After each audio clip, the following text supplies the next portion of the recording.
নমস্কাৰ চাই আছে Assam north east news live ষ্টুডিঅ'ত মই মজাকে কচুৱাৰ কাকতি গাঁৱত ফুটবল প্ৰতিযোগিতাৰ আৰম্ভণি কচুৱাৰ কাকতি গাঁৱত বিগত বৰ্ষৰ দৰে এই বৰ্ষও কচুৱা ক্ৰীড়া সন্থাৰ উদ্যোগত আৰম্ভণি কৰে ফুটবল প্ৰতিযোগিতাখনিৰ শুভ উদ্বোধন কৰে সমাজসেৱক হজৰত আলী আৰু হিফজুৰ ৰহমান চৌধুৰী কচুৱাৰ পৰা আমাৰ সাংবাদিক গুলজাৰ হুছেইনে সংযুক্ত কৰা এক প্ৰতিবেদন চাওঁ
Captain.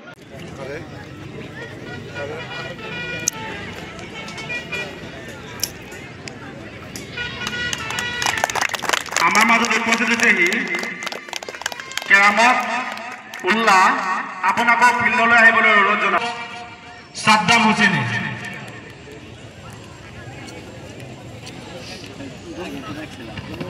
সকলোকে নমস্কাৰ জনাইছোঁ বৃহত্তৰ কাকতি গাঁও আঞ্চলিক ক্ৰীড়া সন্থাৰ খেলপথাৰত বিগত 11 বছৰ ধৰি আমি খেল পৰিচালনা কৰি আহিছিলোঁ বিভিন্ন প্ৰাকৃতিক দুৰ্যোগ তথা বিশ্বৰ যি কৰোনা মহামাৰী হৈছিলে তেতিয়াৰ পৰাই আমাৰ এই কাকতি গাঁও খেলপথাৰত 5 বছৰ ধৰি আমাৰ কোনো খেল আমি পাতিব পৰা নাছিলোঁ সেয়ে 2024 বৰ্ষত এই বছৰ আমি কাকতি গাঁও তথা জৰাবাৰী মৌজাৰ আঞ্চলিক হৈ 2024 বৰ্ষৰ এই ফুটবল খেলটি আমি আয়োজন কৰিলোঁ আমাৰ খেলখন প্ৰাইজ মানি খেল আমি প্ৰথম পুৰস্কাৰ হিচাপে 50,000 টকা আমি প্ৰথম পুৰস্কাৰ ৰাখিছোঁ দ্বিতীয় পুৰস্কাৰ হিচাপে 30,000 টকা আমি ৰানাৰ্ছ আপ হিচাপে আমি ৰাখা হৈছে আজি কোন দুটা দলে আপোনাৰ হেৰি কৰিছে আজি 2024 বৰ্ষৰ ফুটবল খেলৰ প্ৰথম মেচখন উদ্বোধনী মেচখনত অংশগ্ৰহণ কৰিছে আহতগুৰি ফুটবল ক্লাব বনাম ত্ৰিবেণী ফুটবল ক্লাব বৰপথাৰ হোজাই ডিষ্ট্ৰিক্টৰ তেখেতলোকৰ দল দুটাৰ মাজত আমাৰ খেল এতিয়া বৰ্তমান চলি আছে আৰু 16 তাৰিখে শনিবাৰে আমাৰ দ্বিতীয়খন প্ৰি কোৱাৰ্টাৰ খেল আৰম্ভ হ'ব তাত অংশগ্ৰহণ কৰিব দীঘলদৰী ফুটবল ক্লাব ৰহা বনাম জুৰিয়া ফুটবল ক্লাবে আৰু কাকতিবাসী ৰাইজক কি আহ্বান জনাব কাকতি গাঁও তথা সমগ্ৰ ৰহা সমষ্টিৰ সমূহ ৰাইজক অনুৰোধ জনাইছোঁ যাতে আমাৰ এই 2024 বৰ্ষত যি ফুটবল খেল অনুষ্ঠিত কৰা হৈছে সকলো আহক ইয়াত বহুত ভাল ভাল টিম আহি আছে আমাৰ নৰ্থ ইষ্টৰ মণিপুৰৰ পৰা আহিব কহিমাৰ পৰা আহিব তথা আমাৰ কাৰ্বি আলং মেঘালয়ৰ পৰা আমাৰ টিমে ইয়াত অংশগ্ৰহণ কৰিছে সকলোকে অনুৰোধ জনাইছোঁ যাতে আমাৰ খেল উপভোগ কৰিবলৈ আমাৰ কাকতিগাঁও খেলপথাৰলৈ আহে হয় আজিৰ খেলখন আজি উদ্বোধনী হৈছে